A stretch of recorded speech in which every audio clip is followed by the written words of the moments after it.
Gente de www.radio.com.mx, gracias por escucharnos, por sintonizarnos en esta mañana. Venimos, venimos con nuestro programa de la mano con pbradio.com.mx. En este día tenemos la presencia de nuestro amigo, abogado, licenciado Alejandro Velázquez Martínez. Muchas gracias por estar con nosotros aquí en el estudio. Pues el tema que trataremos el día de hoy es un tema controversial, es un tema en el cual pues nadie quisiera estar en esta situación, ¿verdad? Pero a veces por situaciones personales o situaciones de salud también, ¿por qué no?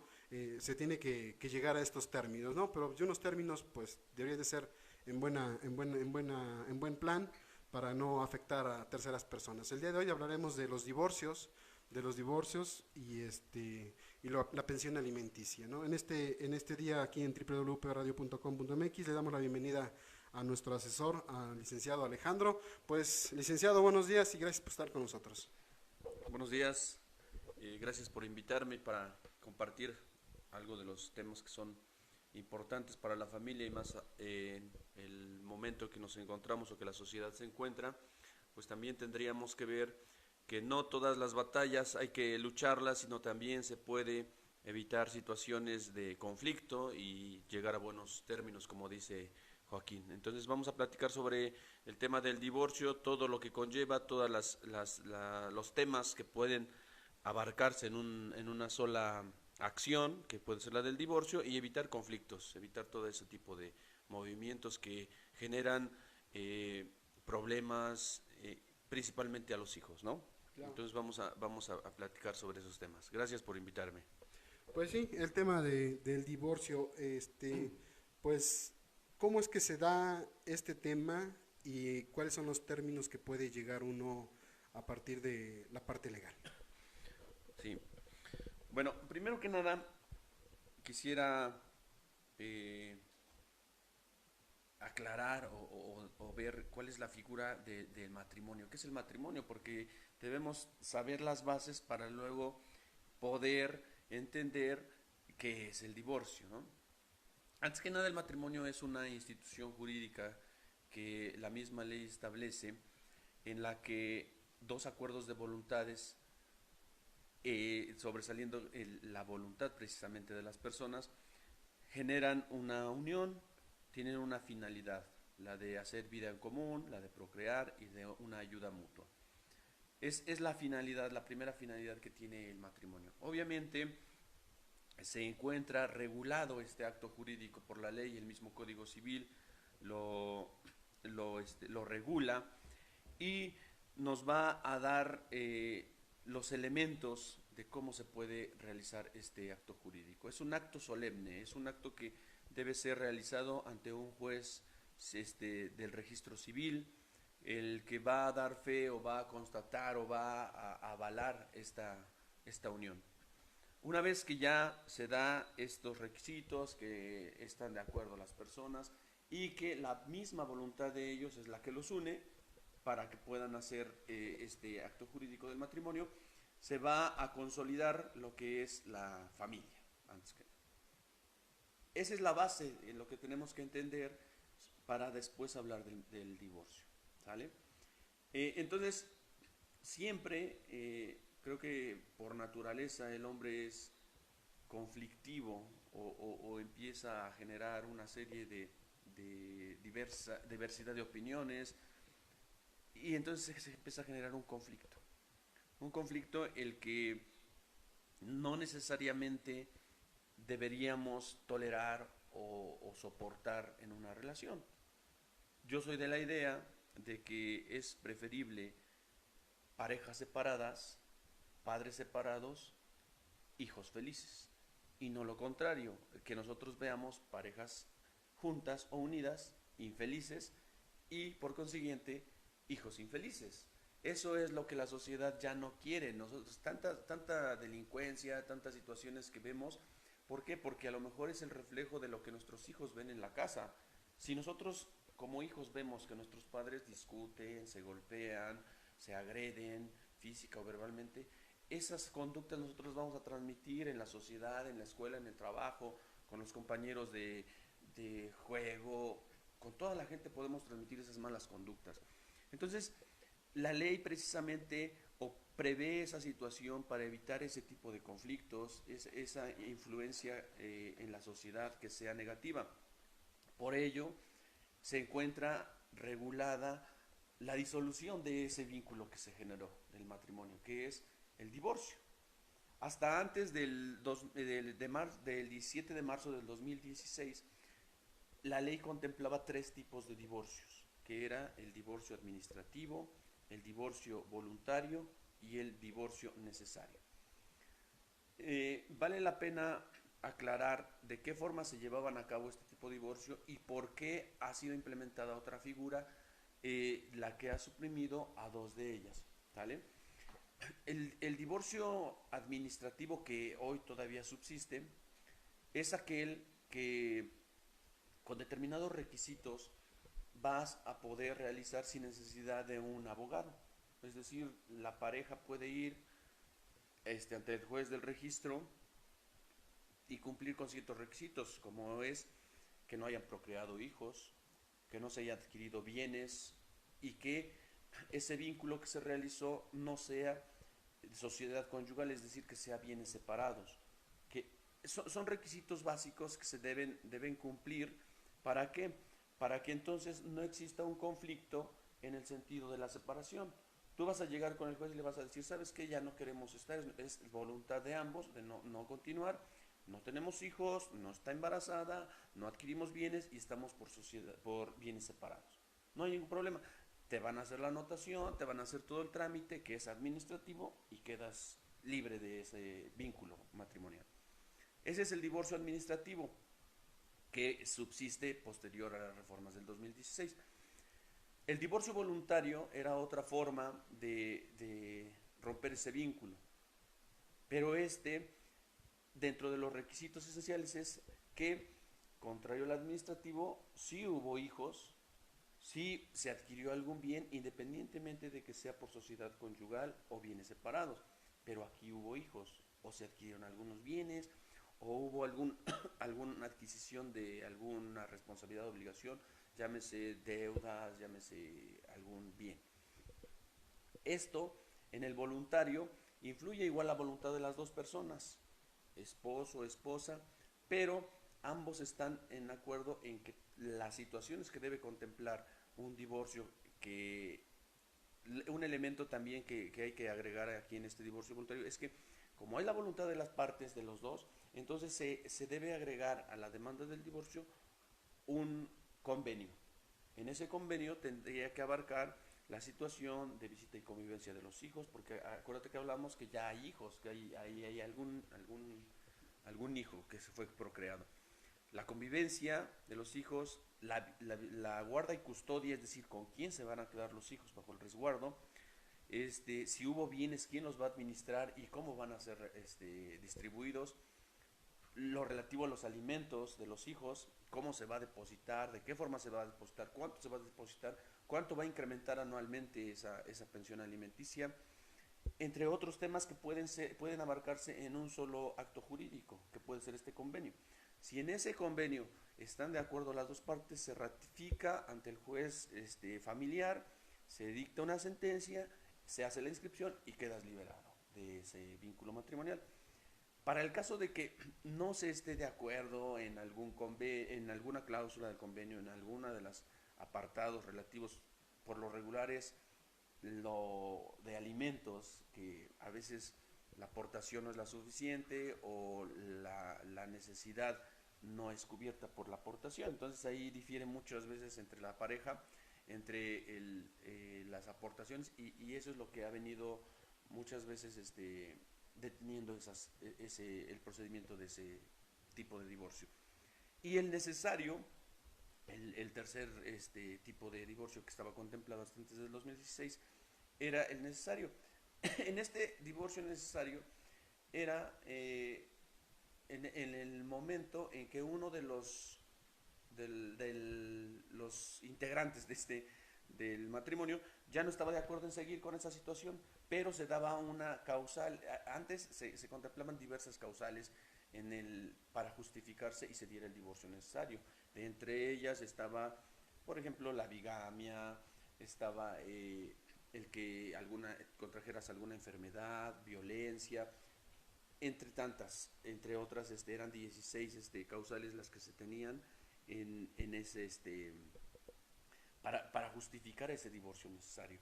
Entonces, el asunto de acá era que algunas de esas causales debían ser justificadas, pero generaba una situación de incomodidad para la pareja, para los integrantes del matrimonio, los que querían divorciarse, y consecuente a ello, pues una fractura a los hijos o a los integrantes de esa familia. Es decir, si yo tengo que justificar que me golpeas, ¿cómo lo debo justificar? Pues a través de testigos, a través de dictámenes médicos, y muchas veces la información se manipulaba, es decir, hasta se caía en un exceso de llegar a decir mentiras.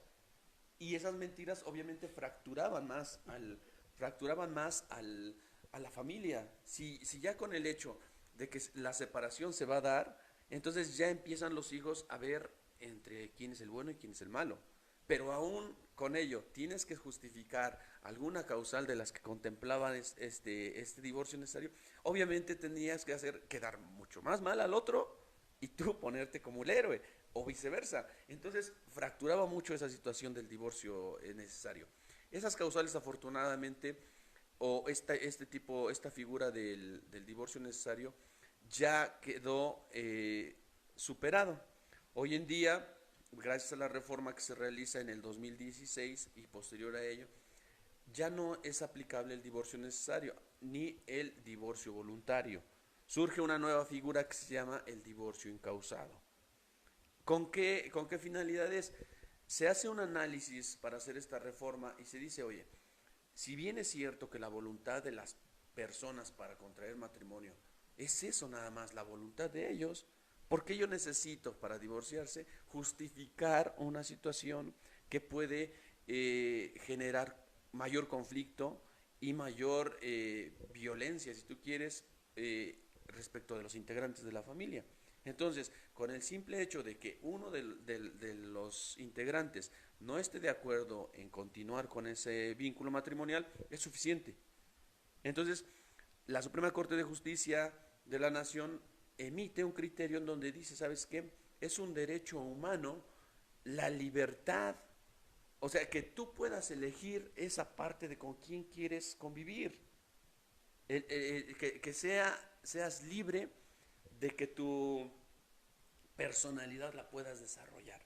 Es decir, si yo no quiero estar ahí, yo ya no estoy obligado a estar en esa posición. Entonces, hoy en día, la simple voluntad de las personas es lo que viene a prevalecer para que se dé este divorcio. Ya no quieres estar ahí, efectivamente lo vas a hacer valer ante el juez de lo familiar y rescatamos algunos elementos del divorcio voluntario, que es, ya no quieres estar, ya no quiero estar allá, hacemos un convenio y contemplamos todas esas figuras de las que hablábamos, alimentos, visita y convivencia, guarda y custodia, patria potestad, etcétera, y lo plasmamos en un convenio. Y si es de forma bilateral, es decir, esposo y esposa estamos de acuerdo en que no va a haber conflicto y con eso no vamos a separar, efectivamente se firma y es el mismo trámite del divorcio voluntario. Se hace una sentencia, se hace una inscripción y quedas liberado.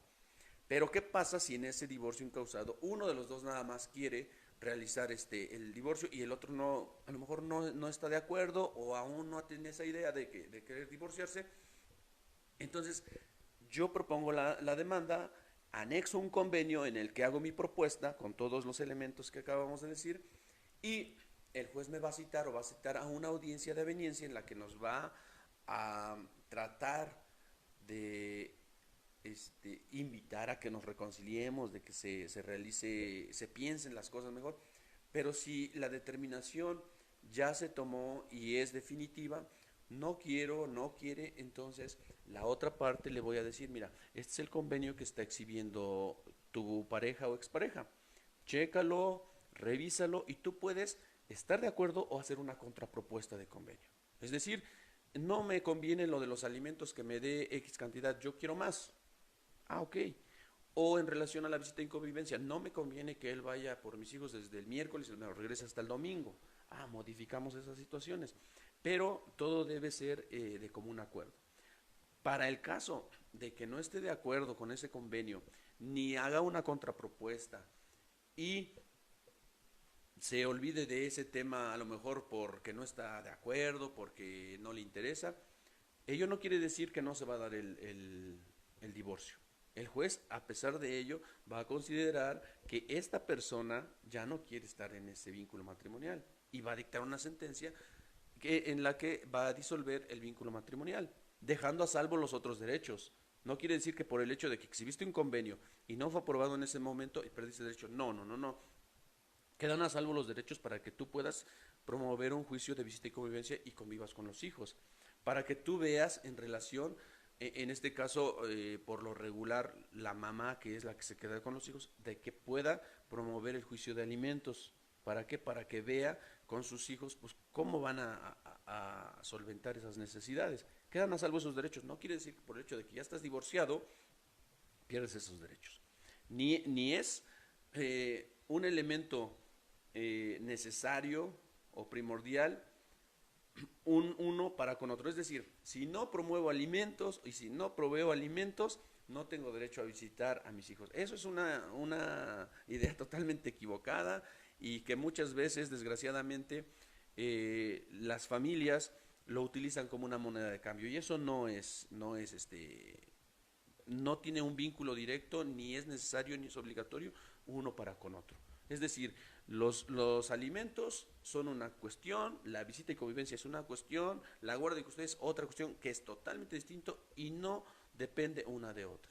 ¿Sale? Muchas veces escuchamos, es que si no me das dinero para los hijos no tienes derecho a verlo. A ver, momento. El derecho que estamos viendo o el derecho que se protege en todos estos procedimientos familiares no es el del padre ni el de la madre, es el de los hijos. El derecho es de los hijos, el derecho a ser visitado, el derecho a convivir es de los hijos, no es derecho de la madre, no es derecho del padre, es una obligación. No es lo mismo una obligación y un derecho. El derecho lo tienen los hijos, la obligación lo tenemos los padres. Entonces, el derecho de que yo visite a mis hijos es de ellos. Ellos tienen el derecho, si quieres, el derecho humano de que no sea alterado ese entorno social, familiar, psicológico, porque deben generar un desarrollo bueno. ¿Para qué? Para que después lo veamos reflejado en la sociedad. Lo que decíamos al inicio, todo eso que nosotros vayamos generando como sociedad o como pareja va a ser reflejado en los hijos para un futuro. Entonces lo que queremos es evitar esas situaciones. Que después exista un malentendido porque los padres no llegaron a un buen arreglo. Entonces es la forma de forma sintética de cómo se puede dar hoy en día ya un divorcio. No es ya tan complicado como lo era antes, que de verdad eran juicios muy largos en lo relativo al divorcio necesario, eran muy largos. Entonces, ahí sí padecíamos un poquito como abogados porque habría que justificar, habría que desahogar pruebas, habría que preparar testigos, que inclusive en algunos momentos era pues inventar hechos para justificar causales, ¿no? Y eso es lo que generaba pues otro conflicto, ¿no? Entonces, es así de forma sintética de cómo se está llevando hoy en día esta situación del divorcio. No sé si hay alguna aclaración. Pues, en esta parte del el tiempo que lleva un juicio de divorcio y no sé, bueno, cuánto pueda costar un divorcio, ¿no? Depende, no sé, el juez, el lugar, el hecho o el tipo de divorcio que esté manejando. Mira, los costos obviamente siempre van a variar por los honorarios del abogado, ¿no? Eso a lo mejor no existe un tabulador que podamos manejar o que digamos, mira, te va a costar esto. Eso depende de los honorarios que sea del abogado, no hay un precio fijo.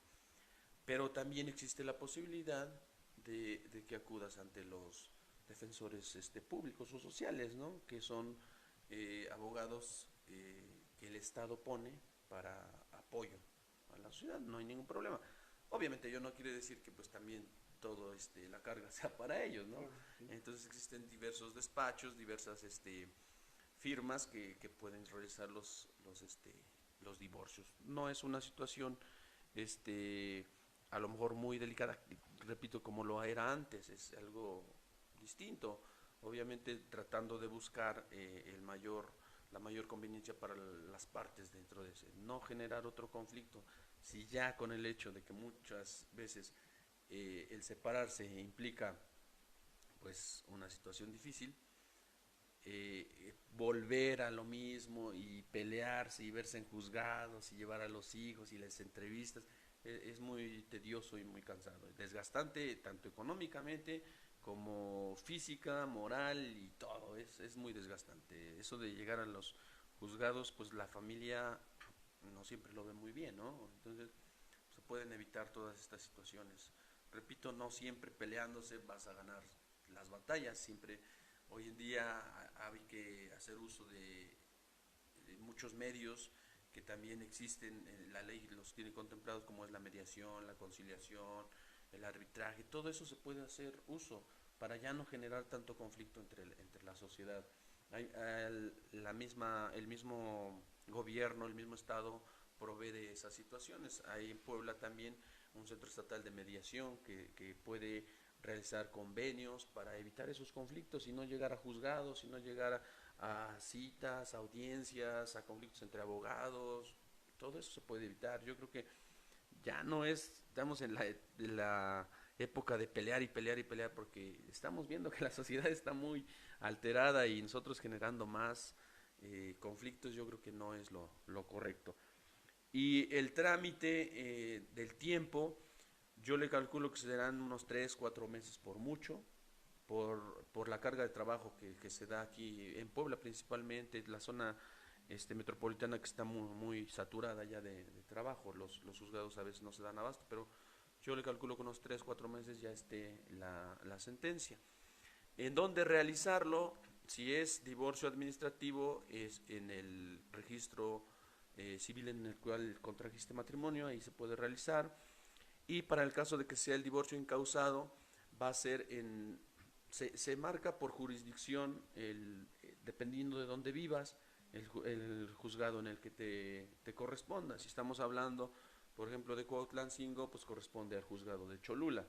Si estamos hablando de la ciudad de Puebla, es en los juzgados de Puebla.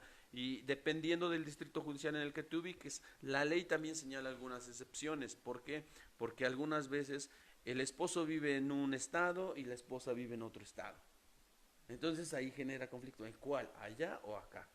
Entonces, quien promueve el divorcio, la ley le dice, ok, ¿en dónde estableciste tu domicilio familiar? ¿En dónde vivían? ¿En dónde se establecieron? En tal parte, ok, vamos a promoverlo. Pero es que vivíamos acá en Puebla, pero el demandado vive en Tehuacán, por ejemplo. Entonces lo podemos promover también en el domicilio del demandado, que puede ser Tehuacán, o se necesita eh, saber efectivamente en dónde vive, en dónde trabaja, en dónde establecieron su domicilio familiar, para saber cómo lo vamos a promover. El artículo 108 del Código de Procedimientos Civiles para el Estado de Puebla establece las formas en las que se puede hacer. O sea, no limita, no existe una imposibilidad para realizar estos actos, ¿no? Entonces, sí se puede realizar, sea por exhorto, sea en la misma jurisdicción. Hay formas para hacerlo. No limita en ningún momento la ley para que esto no se lleve a cabo. Pues gente de www.radio.com.mx, cibernautas, ciberescuchas que nos escuchan, que nos ven, hacemos una pequeña pausa para continuar con nuestro tema. Y pues sí, es extenso esto del divorcio y el desgaste emocional, el desgaste físico para ambas partes, para los hijos y para las parejas, pues siempre va a estar ahí latente, ¿no? Pues seguimos con nuestro tema, vamos a hacer una breve pausa para venir a hablar sobre la pensión alimenticia, porque pues creo que yo es parte también de este proceso del divorcio, ¿no? Pues cibernautas, ciberescuchas, hacemos una pequeña pausa y regresamos nuevamente aquí a nuestro estudio.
Cibernautas, ciberescuchas de www.radio.com.mx, pues nos regresamos aquí a nuestro estudio con nuestro asesor legal, licenciado Alejandro Velázquez, pues para ya ver esta parte, lo que conlleva lo que es el divorcio, la pensión alimenticia, que pues es a los hijos, que son las terceras personas que pues menos quisiera uno afectar, ¿no? Pero pues como decía al principio aquí el licenciado, mejor una pareja feliz que con golpes y con violencia, que a los hijos perjudique después, ¿no? Pues la pensión alimenticia, ¿en qué consiste, en qué trata esta parte de pensión alimenticia, abogado?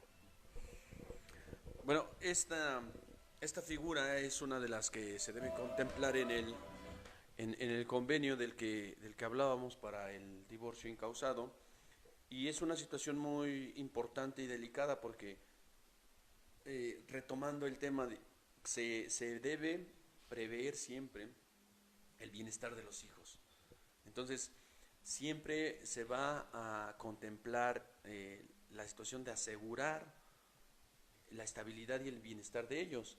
¿Y cómo es? Pues a través de los alimentos, proveer alimentos. ¿Qué significan los alimentos? No es nada más literalmente alimentos, sino también implica la situación de comida, de vestido, de escuela, de necesidades básicas, primarias, es decir, de diversión, de poder alguna capacitación especial, algún tratamiento especial. Todo ello es parte de los alimentos. No es únicamente doy para que comas, implica otras situaciones. Entonces, siempre va a ser una de las prioridades que el juez debe asegurar.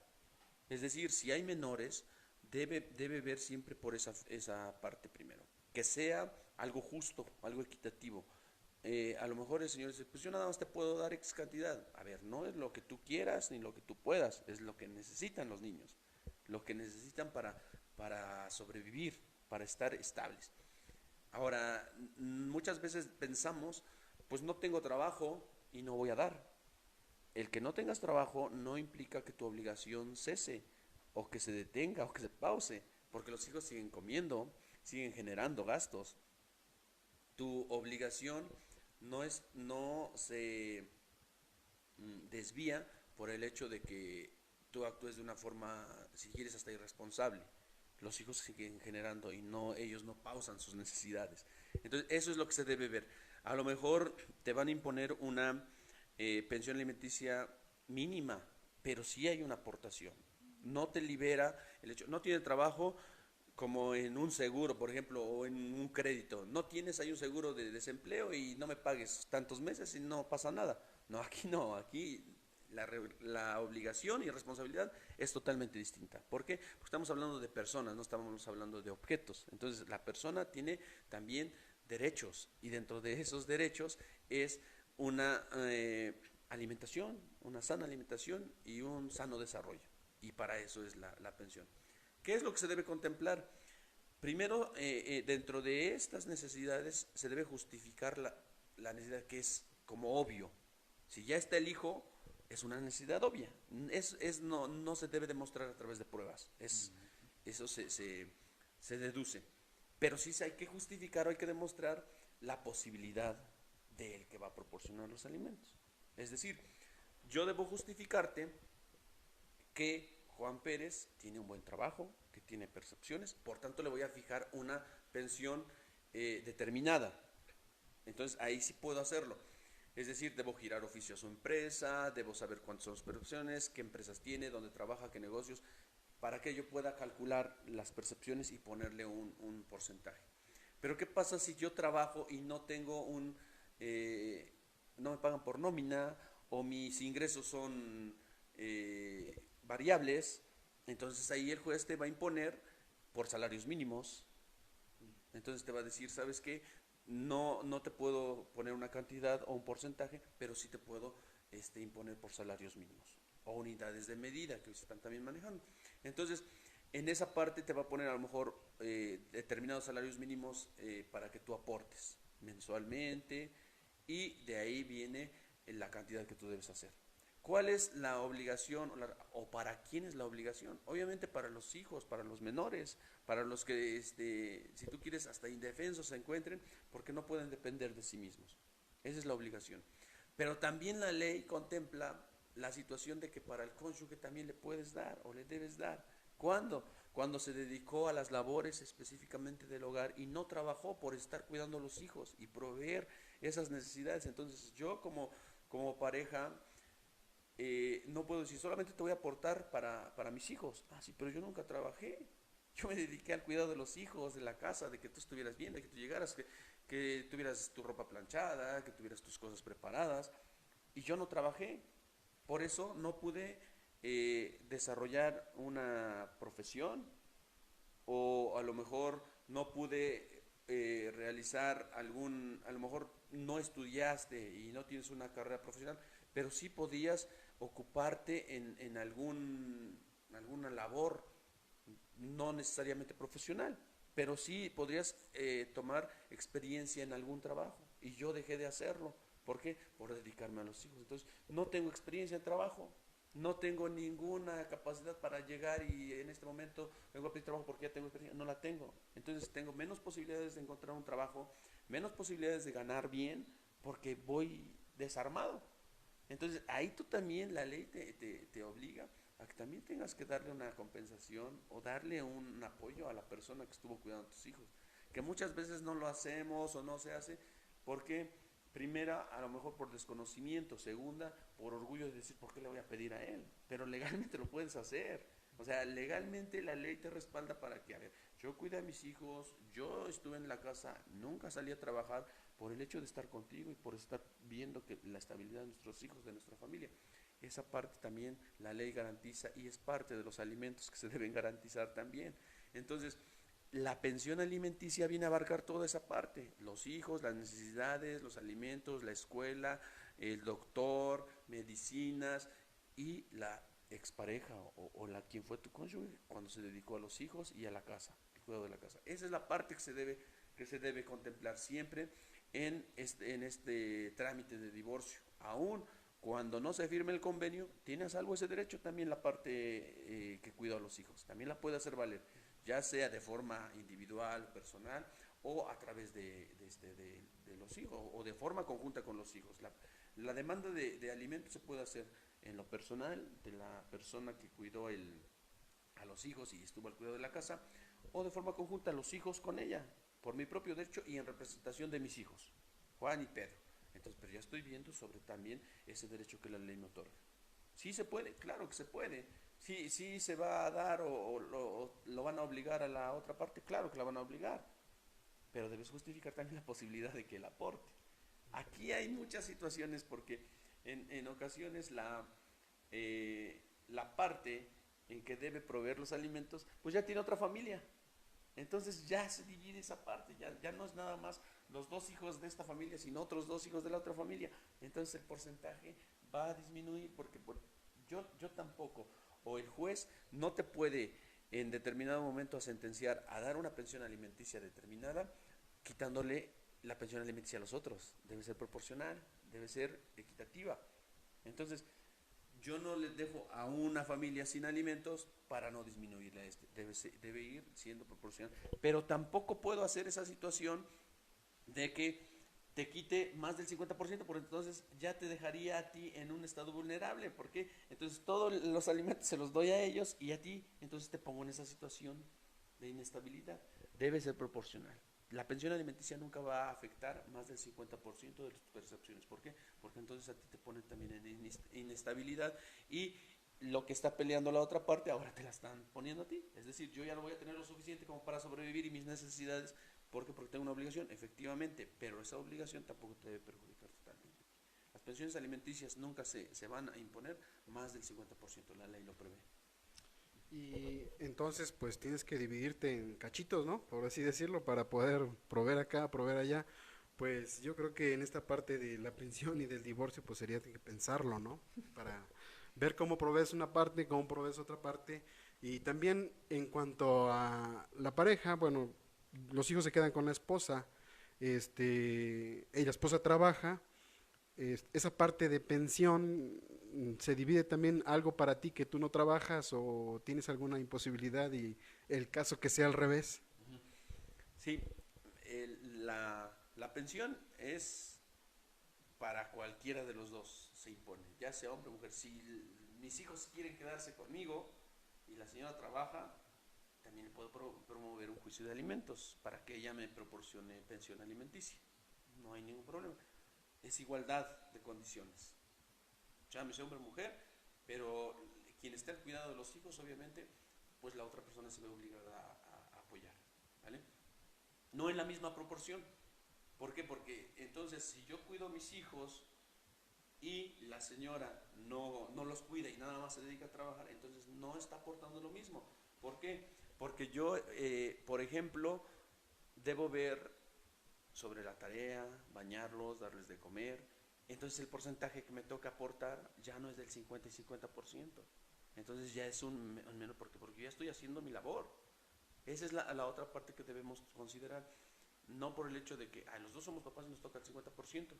No, nos toca a lo mejor en partes proporcionales, pero no del 50 y 50. A lo mejor ella tendrá que dar ya el 20, el 30% y tú tendrás que ver por el 70 o el 80%. ¿Por qué? Porque no es lo mismo que ella se levante todos los días, los bañe, le dé desayunar, la prepare para la escuela, la haga la tarea, etcétera, a que tú digas ya llegué y aquí está el gasto. O sea, no es lo mismo. Y si lo invertimos, pues es igual. Los derechos son los mismos. Entonces, no implica que por el hecho de que los dos somos papás sea la misma proporción. ¿No? Entonces, no nos vayamos con la idea de que mitad y mitad. ¿No?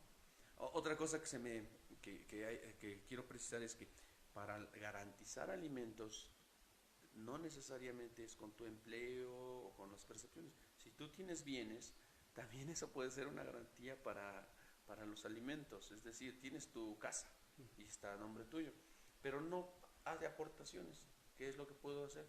Entonces señalo ese bien como una garantía para los alimentos. No me pagas, va a llegar el momento que te voy a hacer cuentas, una planilla de liquidación y te voy a decir, ¿sabes qué? Me debes tantos años, es tanto, entonces te voy a señalar ese bien para que a lo mejor lo vendamos, hagamos algo y de ahí recuperemos para que los hijos tengan garantizado ese derecho de los alimentos. O sea que hay garantías para toda esta parte. Se me llega a la mente una pregunta, si el hijo hasta cuándo puede llegar de ser con la pensión alimenticia, o sea, a una determinada edad, a un determinado empleo, no sé, o cuándo o cómo puede él llegar a dejar de percibir esta parte. Sí, la ley también prevé esa situación. En primer momento, si es varón, hasta los 18 años si ya, y deja de estudiar. Si es varón pero continúa estudiando, así tenga 22, 23 años, se le debe seguir apoyando. ¿Por qué? Porque es parte del desarrollo de la persona, es parte de lo que hablábamos de garantizarle ese crecimiento. Pero ¿qué pasa si a lo mejor el hijo terminó la carrera a los 22, 23 años? Ya es una carrera profesional, pero él decide que va a estudiar la maestría y el doctorado y a ver, a ver, a ver, a ver, a ver. O sea, entonces te vas a aventar 40 años estudiando y el papá te tiene que aportar. Ahí también hay excepciones. Si bien es cierto, ya tienes una carrera profesional de la cual tú puedes percibir, ya es otra estación de la que ya no te voy a obligar a seguir aportando. Ya la ley te dice que tú ya llegaste a un momento en el que tú puedes percibir por tus estudios. Entonces ya también hay una excepción ahí, no necesariamente. Si es mujer, eh, aquí hay una situación que es muy curiosa, que si es mujer y continúa estudiando, se le deben dar estudios. Si no se ha casado, aún pasando los 18 años, le debes dar. Obviamente, la ley te pone ahí unos requisitos que son un poquito curiosos. Dice que tenga un modo honesto de vivir, que a lo mejor no haga cosas indebidas, llámese como se llame, ¿no? A lo mejor que que esté estudiando, que lleve una vida correcta, etcétera. Pero el caso de la mujer es distinto. Si no se ha casado, si sigue estudiando, se le debe proveer. Pero si hay una emancipación, es decir, si se casa, si tiene un hijo, se termina esa obligación. Así sea menor de edad, de 15, 16 años, en el momento en que ya decidió tener o formar su familia, esa obligación cesa. ¿Vale? Entonces, es un tanto curioso esto de la edad o el momento en el que debe cesar la obligación. Muchas veces, por desconocimiento o descuido, pues la persona que provee de los alimentos pues se le sigue afectando y pasan los años y no se promueve la terminación de esa obligación. Y así se va. Hay asuntos, hay casos en los que los hijos pues ya tienen hijos, valga la redundancia, ya terminaron su carrera, ya hicieron su vida y siguen percibiendo. Y la pobre gente, como es pensionada, pues todo es vía nómina, el descuento llega y cuando se da cuenta, caray, ya llevo como 10 años dando pensión y no sabía. Entonces hay que ahí hacer unos movimientos en el juzgado para poder quitar esa pensión. Pero la misma ley sí prevé los momentos en los que cesa esa obligación. Pues gente de www.cibernautas, ciberescuchas de pbradio.com.mx, pues vamos llegando a la parte final de nuestro programa de la mano con. Agradecemos a nuestro licenciado abogado Alejandro Velázquez Martínez por estar con nosotros en este espacio, muchas gracias. Ahí en la parte de la invitación vienen sus datos, viene su correo, su número telefónico, por si alguien se interesa en alguna asesoría legal más personal y todo lo demás, pueden contactarlo a través del correo electrónico, a través de un WhatsApp o una llamada telefónica. Él está en la mejor disposición de poder asesorar a las personas que gusten y quieran ser asesorados por él. Pues es como llegamos al fin de este programa en este día sábado. Gracias a todos aquellos que nos escucharon, que nos vieron. Gracias a don Mago Casas, buenos días, un saludo. A Marichuy Salgado, muchas gracias por seguirnos. Mari también, muchas gracias. A Felipe también por seguirnos. Pedro Martínez, muchas gracias por seguirnos aquí en nuestro espacio. Pues es como llegamos al fin de este programa. Los invitamos para el día de mañana, domingo. Tenemos nuestra visita de nuestro tianguis o mercado favorito. Ahí nos enlazaremos como a las 11 y cachitos, esperemos que no sea muy tarde, tianguis que vamos a ir a visitar para que nos vayan siguiendo, vean qué nos ofrecen estos tianguis, qué hay ahí en estas comunidades. También el día miércoles tenemos la hora sonidera, los jueves tenemos Peor Recuerdos y el martes tenemos nuestra sección de la gente de mi pueblo y su historia. Vamos a tener aquí un invitado, un invitado no de lujo, pero sí que nos platique parte de su experiencia como aviador. Él es un aviador de la Fuerza, fue de la Fuerza Aérea, ahora es piloto aviador, no es aviador de los que conocemos en algunos otros lados, ¿verdad? Esos aviadores no, es un aviador de profesión, un piloto aviador, perdón, por corregir el término. Y pues muchas gracias por dejarnos entrar a sus hogares. Licenciado, gracias, enhorabuena. Y pues ya sabes, aquí están las puertas de tu estación abiertas cuando gustes, pues esperemos que nos sigas dando más asesorías, ¿no? Gracias, gente de PB Radio, y buen día que tengan todos ustedes. Muchas gracias. Hasta luego.